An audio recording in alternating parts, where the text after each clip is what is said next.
website is trendsresearch.com. That's trendsresearch.com. And what we encourage them to do is to look at our past trends journals. For example, we have the top trends of 2008 that they could look at, the whole journal, and they could judge for themselves. The motto, of course, of the Trends Research Institute is think for yourself. And so they could see what we have forecast, what has come true, and what's going to happen. And much of what we have written is in the headlines news today. And about the things to do, by the way, in survival, I'm a strong believer, and I do it myself, is I buy gold. And we are forecasting gold 2,000 an ounce. And you can see, again, current events form future trends. We can see they just sent Timothy Geithner, our Treasury Secretary, over to China to try to soothe out the deal because the world is starting to unload dollars. You can see, for example, again, current events form future trends. Gold is now moving back toward the $1,000 an ounce mark, crept up very quickly. The dollar is again losing against the key basket of currencies. Several months ago it was 124 to a euro. Now it's about 142. So the world knows that you cannot print phantom money out of thin air based on nothing and producing practically nothing without destroying the economy. Well, Gerald, interrupt. I saw a bunch of news articles. I forgot to cover them the last few days. In fact, guys, Google this for me. Top insurance company buys gold first time in history. $400 million they bought. Tell folks about that, Mr. Celente. I believe it was Northwestern, or it was I think it was Northwest Mutual. They have $400 or $200 million worth of gold they bought for the first time in business. I think they're in business like 150 years. Yeah, that's what it said. And then I did more searches and found out a bunch of governments, like the Chinese, the Arabs, the Europeans, and other insurance companies are quietly moving into gold. They've never done that. What does that tell you, Gerald Celente? It tells us that the fiat currencies, particularly the dollar, are not going to be worth the paper they're printed on. Again, even when you heard Federal Reserve Chairman Bernanke yesterday warning that there's a risk of another crisis on the horizon. Inflation. And they're not going to be able to print more money to bail us out. They're running out of games.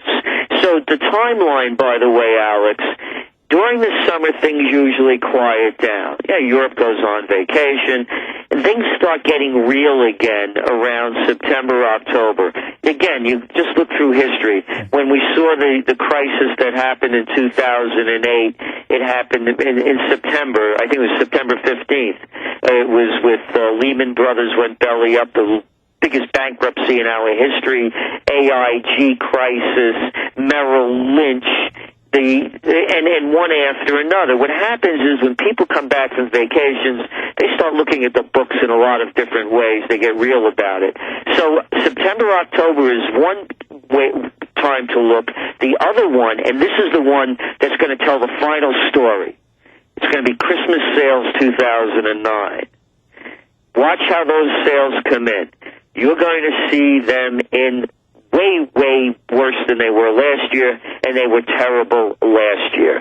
Then you move into the new year, and that's when things in 2010 really start to unravel. That's our timeline. And you're saying the only rabbit in the hat they've got that you see for another bubble, this is the end of the bubbles unless they start a huge war?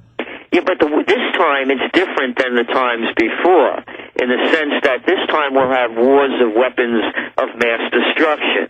It's not going to be giant fleets fighting each other in the Pacific or tanks, coming at each other over the battlefields. This will be suitcase-sized nuclear weapons. Matter of fact, my book Trends 2000, which came out in December of 1996, the whole front of it was front-loaded with the breakup of the former Soviet Union and all of the nuclear materials on the black market that was spread throughout the world. And they're still out there. So we're going to see a very different war. This will be out of control. No one will know what to do, and the chaos will be beyond what any Hollywood movie could ever dream up. So you're talking about a black ops, special ops war. Yes. Again, anybody could get over into anybody's country. It's not a big deal. Borders are very porous. I remember writing in the Trends Journal, I believe it was 1998, about over 100 suitcase-size nuclear weapons were lost in Russia. I mean, lost? So it's going to be that kind of thing, weapons of mass destruction. We call it WWMD3. World Wars of Weapons. Okay, I want to go over that with you because you've talked about it, government-sponsored terror. There's certainly some real terror and real wars, between powers. But look at these global banks. They're bringing in their world government. They're using the global crisis to get their global carbon tax. They engineered the crisis, whether by design or by their idiocy. The point is, they're clearly getting power and control out of it. Now they need to have a world government come into place out of this bigger crises. They need to have a war, just like they used World War I to get League of Nations, World War II to get UN. Now they say we need one more big war to bring in the final world government. I see all the evidence that this is planned out. And if suitcase nukes aren't brought in, if somebody isn't stupid enough to attack, then I see them staging it because it's the only bubble, the only crisis that they have left to bring them into power. So I agree with what you say, Gerald, and I see them making the preparations, hardening government facilities, preparing tattletale squads, domestic infrastructure. DHS reports that Americans are terrorists, youth brigades. I see huge industrial buildup for war against the people. Northcom making announcements. You said this a year ago. We've been talking about it for a long time. Zoellick warns stimulus sugar high won't stem unemployment. What you just said, with Bernanke saying the money has to end because they've already bought everything up. He says unemployment increases that will cause political combustible issue and destabilization and conflict.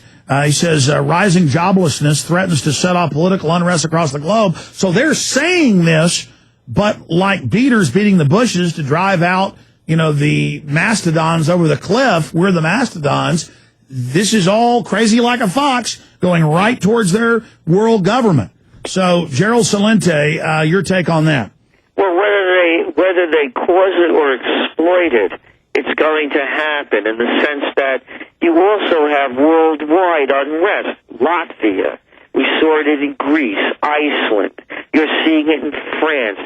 Look what's happening over in Spain. The unemployment rate is almost 20%. Ireland, the UK, and in the U.S. You're going to start seeing it happening, whether or not, and then again, as I said, they are fomenting war in the Middle East with the escalation in Afghanistan and in Pakistan. So that's clearly a false flag. Clearly they know they're stirring the pot on purpose. Exactly. So whether or not they create the terror or the terror is created from their actions, one way or another, they're setting the stage for it. So what we're saying at this point is that the escalation of the Afghan-Pakistan wars are setting the stage for terrorism at 9/11 levels. Again, whether manufactured or real, we're going to see it. And the people, you look at the poll data now. Most people are in favor of these wars in the United States.